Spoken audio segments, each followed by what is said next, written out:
Hello बच्चों, कल आपका एग्जाम है और ये लास्ट क्वेश्चन मुझे नजर आया, it's very important, that's why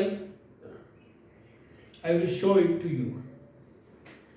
देखो क्वेश्चन क्या है, the following item presented in the financial statement on 31st March 2018। Tournament fund 1,50,000, tournament fund investment is also 1,50,000. Income from tournament fund investment 18,000. Tournament expenses 12,000. और accrued interest on tournament fund investment 6,000. इसको आपने balance sheet में कैसे show करना है? देखो एक चीज ध्यान रखना, जब टूर्नामेंट फंड इन्वेस्टमेंट आ जाएगा, it means it is an asset, investment किया आपने, तो आपने ये बैलेंस शीट की एसेट में शो करनी है। टूर्नामेंट फंड के आगे कुछ नहीं है, फंड आपको पता है हमेशा लायबिलिटी साइड में शो किया, ठीक है। अगर इन्वेस्टमेंट से कोई इनकम है, कैश आ गई, जैसे ये कह रहे हैं income from tournament fund investment, तो इट मींस ये कैश आया आपके पास, तो ये आपने, अब हम इसको लायबिलिटी में फंड में ऐड कर देंगे। और हम एसेट साइड क्यों नहीं शो कर रहे? क्योंकि एसेट में कैश ऑलरेडी बहुत ज्यादा है, क्योंकि सारी समरी कैश की, तो उसमें ये अल्टीमेटली ऐड हो जाता है, इसलिए हम एसेट में शो नहीं कर रहे। फिर एक्सपेंस, तो जो एक्सपेंस है वो फंड से ही डिडक्टेड होंगे, लेस होंगे।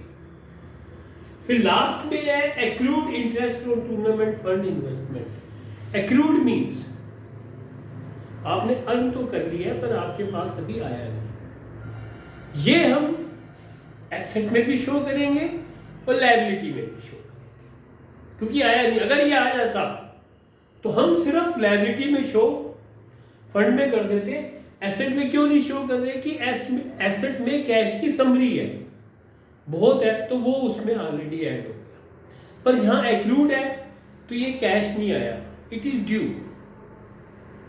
ओके, नाउ हम इसको बैलेंस शीट बनाते हैं।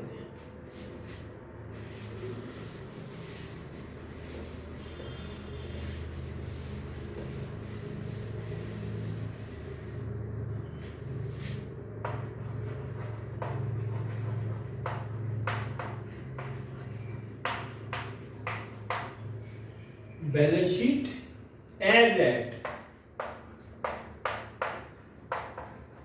31st March 2018। ओके, अब ये ले लो आप,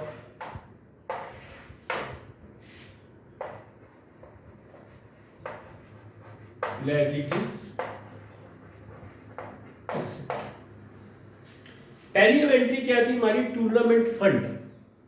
तो मैंने क्या कहा था, फंड कोई भी होगा, it will be show on the liability side. ये क्वेश्चन वो है, इंपॉर्टेंट है ये, इससे ज्यादा क्वेश्चन बोर्ड में नहीं आएगा, क्योंकि बोर्ड में हर एंट्री के नंबर है, हर एंट्री हम पेपर चेक करते हैं तो उसमें हर एंट्री के नंबर है, तो इससे ज्यादा नहीं आएगा, ये मैक्सिमम टू मैक्सिमम है। तो फर्स्ट क्या ले लोगे आप? Tournament fund 1,50,000। ओके, नेक्स्ट है tournament fund investment. Investment is always show on the asset side of the balance sheet. Tournament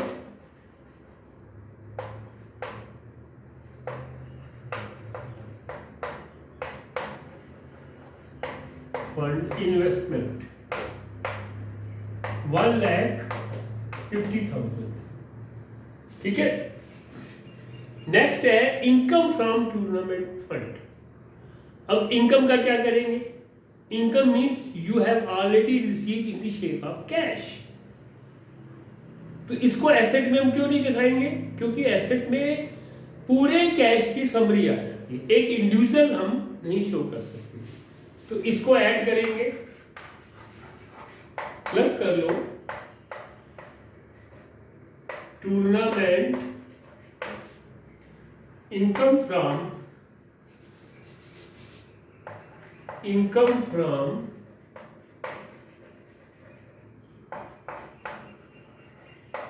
tournament fund investment कितनी है?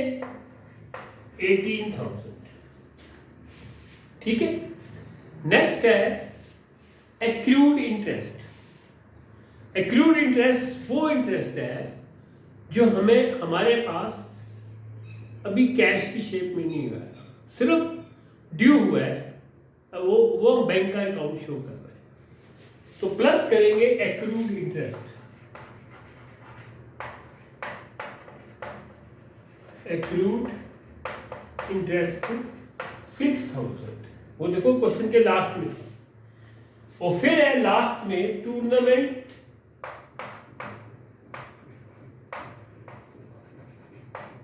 एक्सपेंसेस। कितने हैं टूर्नामेंट एक्सपेंसेस? 12,000।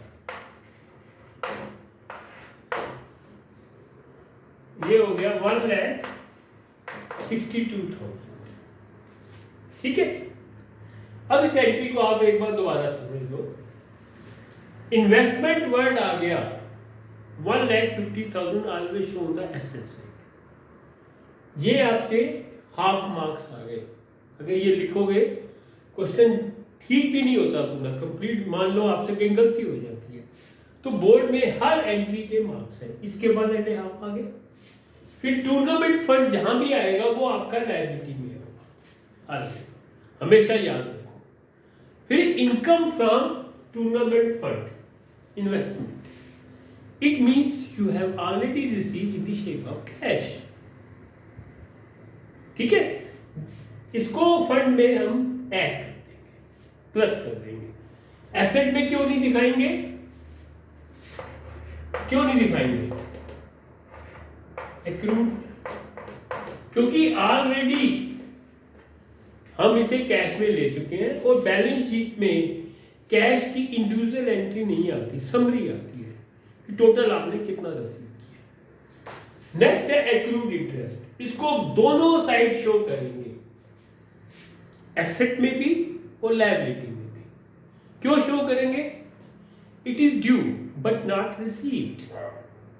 ड्यू तो हो गया, हमें मिला नहीं है, तो दैट्स वाई इसको एसेट में शो करेंगे और फंड में प्लस कर देंगे। अगर ये ऑलरेडी मिल जाता तो फिर हम यहां पर नहीं शो करते। अगर लिख देता कि received cash from tournament fund investment, तो यहां नहीं आता, फिर सिर्फ यहीं आता। ये ड्यू तो हो गया बट नॉट रिसीव्ड। नेक्स्ट है टूर्नामेंट एक्सपेंसेस। जब यहां सारी इनकम ले रहे हो, आप सब कुछ यही ले रहे हो, तो एक्सपेंस भी तो यही माइनस करोगे, यहां कुछ नहीं करोगे आप। तो ये क्या आ गया आपका? 12,000 लेस 162। देखो हर एंट्री के हाफ हाफ नंबर है, 1 2 3। हाफ हाफ 1 हो गए, हाफ हाफ 2 हो गए, हाफ हाफ 3 हो गए। इससे मैक्सिमम क्वेश्चन इससे ऊपर नहीं आएगा। इसको ध्यान से समझ लेना, इजी है, कल आपका पेपर है। It is very easy, please do it.